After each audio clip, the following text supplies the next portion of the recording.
বন্ধুরা, হারিয়ে যাওয়া এক ছেলেকে তার বাবা মা খুঁজে পেলেন দীর্ঘ ৪০ বছর পর। আর সেই সময়ে সেই ছেলেটি হয়ে উঠেছে বাংলাদেশের সবচেয়ে বড় ধনী ব্যক্তি। হ্যাঁ বন্ধুরা, ঠিকই শুনেছেন। এই অবিশ্বাস্য কাহিনী জানতে হলে ভিডিওটি শেষ পর্যন্ত দেখুন আর চ্যানেলটি সাবস্ক্রাইব করতে ভুলবেন না। বাংলাদেশের একটি প্রত্যন্ত গ্রামে বাস করত করিম ও রহিমা। তাদের সংসার খুব ধনী ছিল না, বরং টানাটানির জীবন। করিম প্রতিদিন ভোরে বেরিয়ে যেত ক্ষেতের কাজে, বা কখনো মাটি কাটার কাজে, আবার কখনো দিনমজুরের বাজারে বসে থাকত কাজের আশায়। রহিমা ঘরের কাজ সামলাত, মাটির হাঁড়ি পাতিলে রান্না করত, গরুর দুধ বিক্রি করত। তাদের একমাত্র ছেলে আজাদ ছিল তখন মাত্র ৫ বছর বয়সী। ছোট্ট ছেলে হলেও তার দুষ্টমি আর হাসি খুশিতে ভরা স্বভাব পুরো সংসারকে আলোকিত করে তুলত। বাবা ক্লান্ত হয়ে কাজ থেকে ফিরে এলে আজাদ দৌড়ে এসে তার বুকে ঝাঁপিয়ে পড়ত। রহিমা বলত, দেখছ করিম, আমাদের আজাদ একদিন অনেক বড় মানুষ হবে। করিম হেসে উত্তর দিত, বড় হলে তোকে স্কুলে ভর্তি করাবো, লেখাপড়া শিখবি, আমার চেয়ে অনেক ভালো জীবন পাবি। এভাবেই স্বপ্ন আর আশা নিয়ে দিন কাটছিল তাদের ছোট্ট সংসারে। সেদিন ছিল বৈশাখ মাসের মাঝামাঝি। গ্রামের বড় মেলায় আজাদকে নিয়ে গেল করিম আর রহিমা। নাচ গান, হরেক রকম দোকান, খেলনা, মিষ্টি সব দেখে আজাদ খুশিতে লাফাচ্ছিল। বাবার হাত শক্ত করে ধরে রেখেছিল, কিন্তু ভিড় ছিল প্রচণ্ড। একসময় আতশবাজির শব্দে চারপাশ আলো ঝলমল করে উঠল। সবাই আকাশের দিকে তাকিয়ে রইল। সেই ফাঁকে আজাদ বাবার হাত ছেড়ে সামনে এগিয়ে গেল খেলনা কিনতে। কিছুক্ষণ পর করিম আর রহিমা বুঝতে পারল আজাদ নেই। তাদের বুক কেঁপে উঠল। চারপাশে খোঁজা শুরু করল। মাইকে ঘোষণা দেওয়া হলো, একটি ৫ বছরের ছেলে হারিয়ে গেছে, নাম আজাদ, গায়ে নীল জামা, লাল পায়জামা। কিন্তু কোনো উত্তর পাওয়া গেল না। সেই রাতে মেলা শেষ হল, মানুষজন ঘরে ফিরল, কিন্তু করিম রহিমা ছেলেকে খুঁজতেই রইল। চারদিকে অন্ধকার, বুকের ভেতরে শূন্যতা, কেবল কান্নার স্রোত বইতে থাকল। পরের দিন থেকেই শুরু হলো মরিয়া খোঁজাখুঁজি। থানায় খবর দেওয়া হলো, গ্রাম থেকে শহর পর্যন্ত ছুটে বেড়ালো করিম। কেউ বলল হয়তো ছেলে নদীতে পড়ে গেছে, কেউ বলল শিশু পাচারকারীরা নিয়ে গেছে। রহিমা প্রতিদিন কাঁদতে কাঁদতে অজ্ঞান হয়ে পড়ত। প্রতিবেশীরা এসে সান্ত্বনা দিত, কিন্তু সে কোনো সান্ত্বনা মানত না। শুধু বলতো, আমার ছেলে বেঁচে আছে, আমি টের পাচ্ছি, একদিন সে ফিরে আসবেই। করিমের ভেতরে অপরাধ বোধ ছিল ভয়ানক। মনে হতো যদি একটু বেশি সতর্ক হতো, তবে ছেলেকে হারাতে হতো না। নিজের দোষেই আজাদ নেই। দিন যেতে লাগল, মাস থেকে বছর হল, তবুও কোনো খোঁজ নেই। আজাধারা পরিবার ধীরে ধীরে নিঃশব্দ হয়ে গেল। করিম আগের মতো আর প্রাণ খুলে হাসতে পারত না। রহিমা সারা জীবন চোখে পানির রেখা বয়ে বেড়াল। এদিকে আজাদের ভাগ্যে অন্য কাহিনী লেখা হচ্ছিল। মেলার ভিড়ে হারিয়ে যাওয়ার পর এক শিশু পাচারকারীর হাতে পড়ে সে। মানুষটির নাম ছিল জসিম। ছোট ছেলেদের কাঁধে বসিয়ে ভিক্ষা করাত, কিংবা শহরে গিয়ে ধনী পরিবারের কাছে বিক্রি করে দিত। জসিম আজাদকে শহরে নিয়ে গেল। কয়েকদিন তাকে রাস্তায় ঘোরালো, খাওয়া দাওয়া দিল না, ভয় দেখালো। আজাদ কান্না করত, মাকে ডাকত, কিন্তু কেউ সাহায্য করত না। একসময় ঢাকার একটি অভিজাত পরিবার যারা নিঃসন্তান ছিল সেই শিশুকে দত্তক নিল। তাদের নাম ছিল মতিন সাহেব আর শামিনা বেগম। তারা শিশুটির নাম বদলে রাখল আরমান। নতুন পোশাক, খেলনা, দুধ, ফল সবকিছু পেয়ে আজাদ ধীরে ধীরে অভ্যস্ত হয়ে গেল। প্রথমে সে মাকে মনে করে কাঁদত, কিন্তু ছোট শিশুদের মনে সময়ের সঙ্গে সঙ্গে সব ঝাপসা হয়ে যায়। গ্রামের কথা, বাবার মুখ, মায়ের আঁচল সবকিছু যেন স্বপ্নের মতো হয়ে গেল। আরমান বড় হতে লাগল শহরের অভিজাত পরিবেশে। ইংরেজি মাধ্যম স্কুলে ভর্তি হল। তার বুদ্ধি ছিল তীক্ষ্ণ, পড়াশোনায় সবসময় ভালো ফলাফল করত। শিক্ষকরা বলত, এই ছেলেটার ভেতরে নেতৃত্বের গুণ আছে। কিন্তু ভেতরে ভেতরে ছোট্ট এক শূন্যতা থেকে যেত। মাঝে মাঝে রাতে স্বপ্ন দেখত সে মেলার ভিড়ের মধ্যে মায়ের হাত খুঁজছে, বাবার কণ্ঠ শুনছে। সকালে ঘুম ভাঙলে কিছুই মনে থাকত না, শুধু বুকের ভেতরে এক অদ্ভুত হাহাকার রয়ে যেত। শহরের জীবন ছোট্ট আরমানকে ধীরে ধীরে নতুন রূপে গড়ে তুলল। মতিন সাহেব ছিলেন একজন প্রতিষ্ঠিত ব্যবসায়ী, আর সামিনা বেগম সমাজসেবামূলক কাজে যুক্ত ছিলেন। সন্তান না থাকার শূন্যতা তারা আরমানের মাঝে পূর্ণতা খুঁজে পেলেন। তারা তাকে ভালো স্কুলে ভর্তি করালেন, ইংরেজি শিক্ষা, গান বাজনা, খেলাধুলা সবকিছু শিখতে সুযোগ দিলেন। ধীরে ধীরে আরমান তার জন্মগত বুদ্ধিমত্তা দিয়ে সবার নজরে এলো।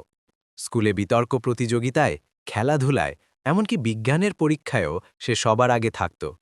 মতিন সাহেব প্রায়ই বলতেন, এই ছেলে বড় হয়ে একদিন আমার থেকেও বড় ব্যবসায়ী হবে। সামিনা বেগম হাসতেন আর বুকের ভেতরে গর্ব অনুভব করতেন, কিন্তু তারা জানতেন না এই সন্তানের প্রকৃত শিকড় কোথায়। আরমানও ধীরে ধীরে শহুরে পরিবেশে মিশে গেল, যদিও মাঝে মাঝে ভেতরে একটা অজানা শূন্যতা জেগে উঠত। বিশেষ করে পূর্ণিমার রাতে কিংবা আতশবাজির শব্দ শুনলে তার মনে হতো শৈশবে কোথাও কিছু হারিয়ে গেছে, কিন্তু ঠিক কী তা বোঝার মতো স্মৃতি তার ছিল না। অন্যদিকে গ্রামে করিম ও রহিমার জীবন কেটে যাচ্ছিল অন্ধকারে। সন্তানহারা দম্পতি যেন দিন দিন আরও নিঃসঙ্গ হয়ে পড়েছিল। করিম প্রতিদিন ভোরে বেরিয়ে মাটি কাটার কাজ করত, কিন্তু বয়স বাড়ার সঙ্গে সঙ্গে শরীর আর আগের মতো সায় দিত না। রোদে গরমে বৃষ্টিতে কাদায় কাদায় ভিজে তার শরীর ভেঙে যাচ্ছিল। রহিমা বাড়িতে গরুর দুধ বিক্রি করত, অন্যের বাড়িতে ঝিয়ের কাজ করত। তার মুখের হাসি উধাও হয়ে গিয়েছিল। গ্রামের মহিলারা জিজ্ঞেস করত, রহিমা, এত বছর হয়ে গেল, ছেলের কোনো খোঁজ নেই, তুমি এখনও আশা করো? রহিমা দৃঢ় গলায় বলত, আমার বুক বলে আমার ছেলে বেঁচে আছে, একদিন সে ফিরবেই। গ্রামের মানুষ তাকে পাগল মনে করত, কিন্তু মায়ের আশা কখনো শেষ হয় না। বছর কেটে গেল, করিমের চোখে ছানি পড়ল, প্রায় অন্ধ হয়ে গেল। রহিমার চুল পেকে সাদা হয়ে গেল। তবুও তারা প্রতিদিন মসজিদে দোয়া করত, হে আল্লাহ, আমাদের ছেলেকে ফিরিয়ে দাও। এই সময়ে আরমান অনেক বড় হয়ে গেছে। বিশ্ববিদ্যালয়ে পড়াশোনার সময় থেকেই ব্যবসার আইডিয়ায় তার মাথা ভরপুর থাকত। বন্ধুদের সঙ্গে মিলে ছোটখাটো স্টার্টআপ শুরু করল। প্রথমে ব্যর্থ হল, কিন্তু হাল ছাড়ল না। একসময় বিদেশে উচ্চশিক্ষার সুযোগ পেল। সেখানে গিয়ে নতুন প্রযুক্তি, ব্যবসার কৌশল শিখল। দিনরাত পরিশ্রম করে সৃজনশীলতা আর আত্মবিশ্বাস দিয়ে একের পর এক কোম্পানি দাঁড় করাল। কয়েক বছরের মধ্যেই সে একজন সফল উদ্যোক্তা হিসেবে পরিচিত হয়ে গেল। তার নাম আন্তর্জাতিক পত্রিকায় ছাপা হতে লাগল। দেশে ফিরে সে বড় বড় শিল্প কারখানা স্থাপন করল, ব্যাংক, ই-কমার্স, প্রযুক্তি খাতে বিনিয়োগ করল। অল্প সময়ের মধ্যেই আরমান দেশের সবচেয়ে ধনী ব্যবসায়ী হয়ে উঠল। কিন্তু এত ধনসম্পদ, নামযশ পাওয়ার পরও তার ভেতরে এক অদ্ভুত শূন্যতা রয়ে গেল। রাতের বেলা বিলাসবহুল ফ্ল্যাটে বসে যখন জানালার বাইরে তাকাত, তার মনে হতো, আমি কার ছেলে? আমার আসল শিকড় কোথায়? এই প্রশ্নটা তার জীবনকে তাড়া করে ফিরত। আরমানের জীবন এখন বিলাসিতায় ভরা। তার হাতে গ্লোবাল কোম্পানির শেয়ার, প্রাইভেট জেট, বিদেশে বাড়ি, দেশের সবচেয়ে বড় শিল্পগ্রুপের মালিকানা সবই আছে। কিন্তু ভেতরে কোথাও যেন শান্তি নেই। প্রতিদিন মানুষ তাকে সম্মান জানায়, বড় বড় অনুষ্ঠানে আমন্ত্রণ পায়, মিডিয়া তাকে সফল উদ্যোক্তার উদাহরণ হিসেবে তুলে ধরে। কিন্তু যখন রাত গভীর হয়, আরমান নিজের একাকী কক্ষে দাঁড়িয়ে জানালার বাইরে তাকিয়ে থাকে। মাঝে মাঝে স্বপ্নে সে দেখতে পায় একজন মা তাকে ডাকছে, আঁচল দিয়ে ঘাম মুছে দিচ্ছে। একজন বাবা তাকে কাঁধে বসিয়ে মেলায় নিয়ে যাচ্ছে। ঘুম ভেঙে গেলে সে বুঝতে পারে এগুলো বাস্তব নয়, কিন্তু বুকের ভেতরে সেই স্বপ্নের টান অদ্ভুতভাবে কাঁপিয়ে তোলে তাকে। একদিন নিজের ব্যবসায়িক সভার পর আরমান নিঃশব্দে বলল, এত কিছু অর্জন করলাম, তবু কেন মনে হয় আমি একা? আমার আসল পরিবার কে? এই প্রশ্নই তাকে ভেতরে ভেতরে কুঁড়ে কুঁড়ে খাচ্ছিল। এক রাতে হঠাৎ সিদ্ধান্ত নিল সে সমাজের জন্য কিছু করবে, কেবল ব্যবসা নয়, মানুষের জীবনে পরিবর্তন আনবে। তাই সে একটি বড় দাতব্য ফাউন্ডেশন তৈরি করল। লক্ষ্য, অসহায় মানুষকে সাহায্য করা, গ্রামীণ শিক্ষার উন্নতি, বৃদ্ধাশ্রম ও এতিমখানায় সহায়তা। ফাউন্ডেশনের কাজ শুরু হল। প্রথম প্রকল্প হিসেবে নির্ধারণ করা হল দেশের এক প্রত্যন্ত গ্রামে একটি স্কুল ও হাসপাতাল গড়ে তোলা। আরমান নিজেই সেখানে যাওয়ার সিদ্ধান্ত নিল। গাড়ির জানালা দিয়ে গ্রামীণ দৃশ্য দেখতে দেখতে তার ভেতরে অদ্ভুত টান কাজ করছিল।